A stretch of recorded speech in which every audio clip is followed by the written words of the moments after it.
The meeting drew a standing room only crowd. So grieving for her oldest son, a Baton Rouge mother is speaking out in hopes of saving other families from the pain she's suffering.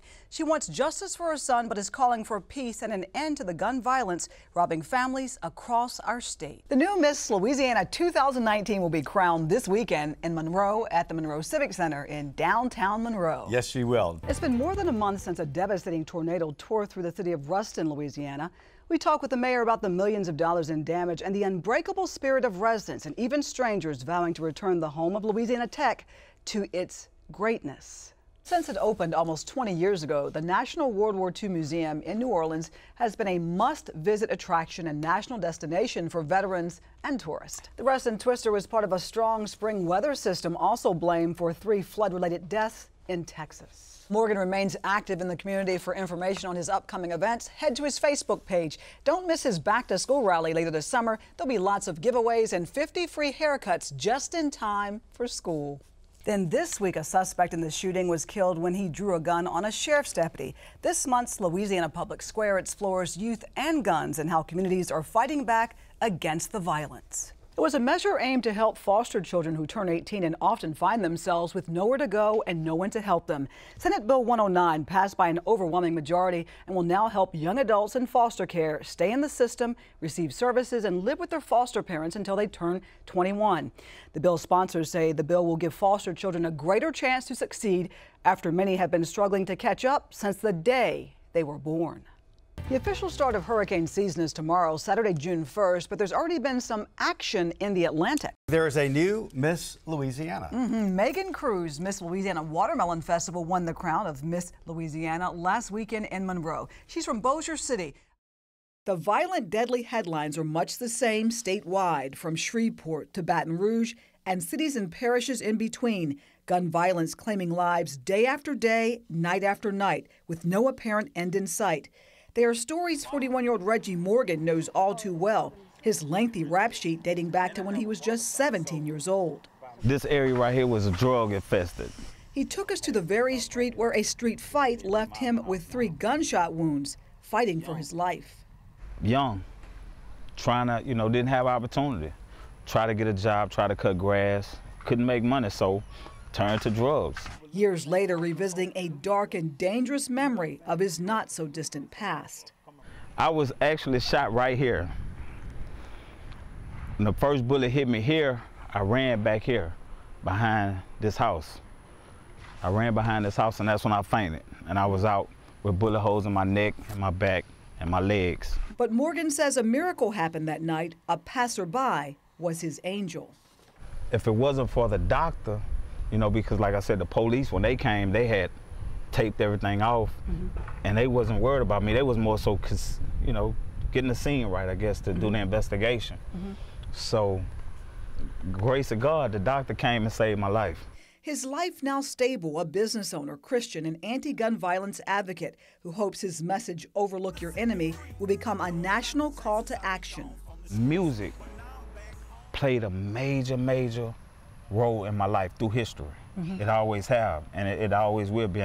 Morgan hopes to promote peace through music and his gospel record label, TBT. It's me, the same one hustling hard in the streets, the one that you would call if you got caught up in beef.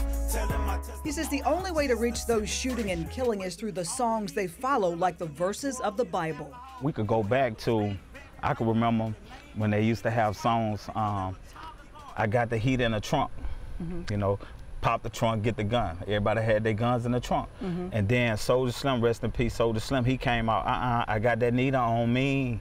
I got that Nina on me. So people started taking the guns out the trunk through music and start putting them on them, right?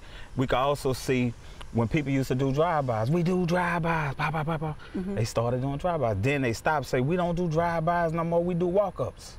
So they stopped doing drive-bys and started doing walk-ups, walking up on people, shooting them. So the music is the power, the music is the influence, the music is our culture. And whatever the songs say, we do it. But he stopped short of blaming the rappers whose songs seem to promote violence. He says it goes much deeper. So are these rappers that are saying these things, even though it is the way people are living, are they to blame for the continual violence and the gun violence that's out here? I can't say the rappers because they're only doing what they think they can do to make it out. Honestly, to answer that question, I think it's the labels, it's the radio stations, it's the people that's paying the rappers to rap about that. Because there's a million positive rappers out here, but they never be heard. Why?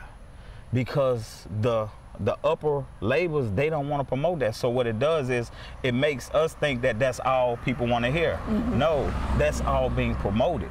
Morgan says he didn't come by his change of heart easily. He was just released from prison a year and a half ago after pulling a 5-year bid for attempted murder. So in the transition of me going to prison, he used prison to snatch me away so that he could get my attention. He says it was a sermon he heard in prison that changed his life forever. He was preaching about Joseph. And he said Joseph had to go to prison because God was about to use him to take care of the land. It was going to be a phantom, and God was going to use Joseph. And it's like when he said that, it's like he was talking directly to me. Morgan says he studied the Bible and knew immediately his mission the moment he was released. Man, God gonna use me. I had to come to prison to take care of my family. Is in agreement with me, and hell, you have to obey me. Amen. Back. Throughout the city, through song and mentoring, Morgan hopes to reach those who need to hear it the most. I'm excited to bring this good news to you all. The thug that went to heaven based on a true story. Telling all who will listen, learn from his mistakes, overlook your enemy, put your guns down, and use the phrase, I'm gonna let you slide, and live to see a bright future. Bag, tell that devil bag. Obedient to God, now I got my swag bag. Bag, tell that devil bag. Resisting many flee, the greater one live in me. Yeah, you see me doing my thing around the world, they say they like it. Demon spirits mad, watching Christians get excited. The stage is set, musicians, singers, and producers rehearsing for the big show. A large crowd gathering even before the doors open, like a flashback from the 1950s. I get to see a part of the history. I want to see a part of the history. It's important to me because I live here. Joan Lurie and her husband Aubrey moved to Shreveport 31 years ago from Africa. They are big Elvis fans and are excited to learn more about how he and other country stars got their start in Shreveport. The Louisiana Hayride. Longtime Bossier City Mayor Lorenz Walker was in the audience for some of those concerts, broadcast live on KWKH radio and later on television from 1948 to 1960. I saw him actually help him. The Shreveport native remembers one performance in particular. I actually came and saw Hank Williams Sr.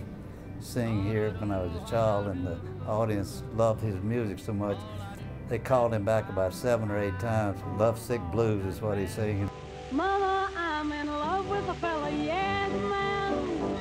He said my eyes. Mayor Walker saw other unknown singers at the time who went on to become megastars. I've watched Johnny Cash, Elvis Presley, all the big stars come through here one time or another and play. Mayor Walker, newly elected Shreveport Mayor Adrian Perkins, and even the governor of Louisiana came to celebrate the Grammy nomination of the Louisiana Hayride Tonight, a collection of 20 CDs of more than 500 songs, chronicling a generation of stars who went on to make country and rock history at the Shreveport Municipal Auditorium. The Louisiana Hayride. A 224-page book, also part of the Bear family's project, filled with rarely seen photos. The auditorium now on the Registry of Historic Places and home to life-size statues of Elvis Presley and James Burton. He said, I'll love you till I die. One of the first to take the mic, the governor of Louisiana, John Bel Edwards, a huge country music fan, crooning a George Jones favorite. He's not loving her today. They placed a ring upon his door, and soon they'll carry him away. To be here with all these performers, the folks from the Shreveport area who are excited about this, I think it's special. And by the way, it's not just for the history, it's so that we can teach our kids what happened here in Shreveport and then keep this music alive. And Shreveport's mayor agrees. the world as we know it might not even know them, the Elvis Presleys and Hank Williams, had it not been for the hayride and the platform that it gave them.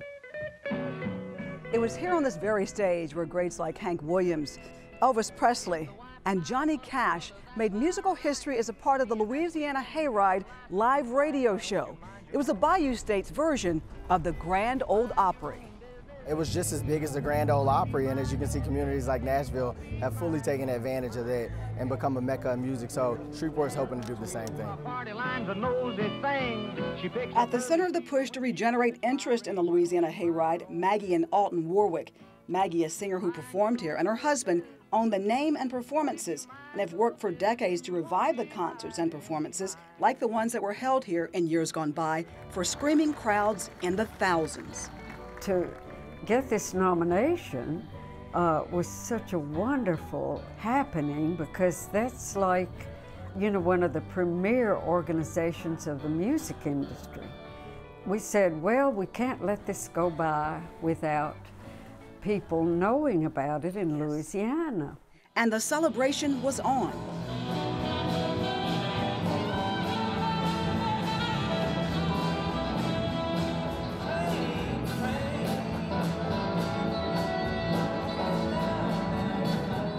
Well, certain parts of it have been extremely emotional for me.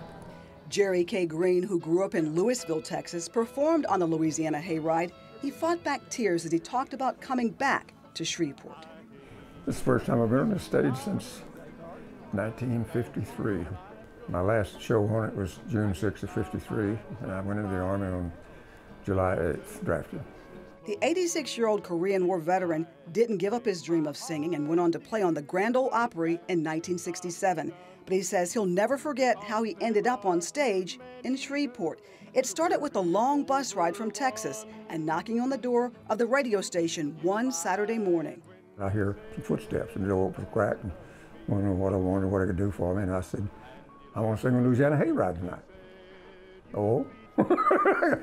He auditioned for Horace Logan, the show's producer, on the spot, singing a song he had written about a Louisiana girl who had broken his heart. The gist of it was, about that girl, when you board that train to old Louisiana, will you take my heart along, you know? And I sang it on Louisiana Hayride that night. That was my first time on Louisiana radio. I was 18 years old. It was right before my senior year of high school. He would make several more trips to Shreveport to sing and cut an album or two in Nashville. All fond memories now, memories that led him to pick up his guitar again 8 years ago and start playing gigs again. If you think you've got troubles you can't overcome, don't sit like a bump on a log. You can do twice as much if you try half as hard as tripod the three-legged dog. Well, I hear the train, it's rolling around me, and I see the sunshine. I don't know when I'm so 22-year-old Kate Rogers is a part of a new generation of artists dreaming of playing on stages like this one all over the country. always be a good boy, don't ever play with guns when I'm shouting at. A lot of the people who influenced me getting into this music career stood right on that stage, and they played on the Hayride. When they asked me to be a part of it, I thought, I cannot believe I'm going to be standing in the same spot as Johnny Cash. And Rogers, who hopes to release his first album this year, is living his dream, fueled by the stars that got their start in Shreveport. I want to give everything away here, but I'm just bringing a modern feel to the country classics. And for Maggie Warwick, that's music to her ears, those who could someday continue her decades-old dream. You're exactly right, Natasha.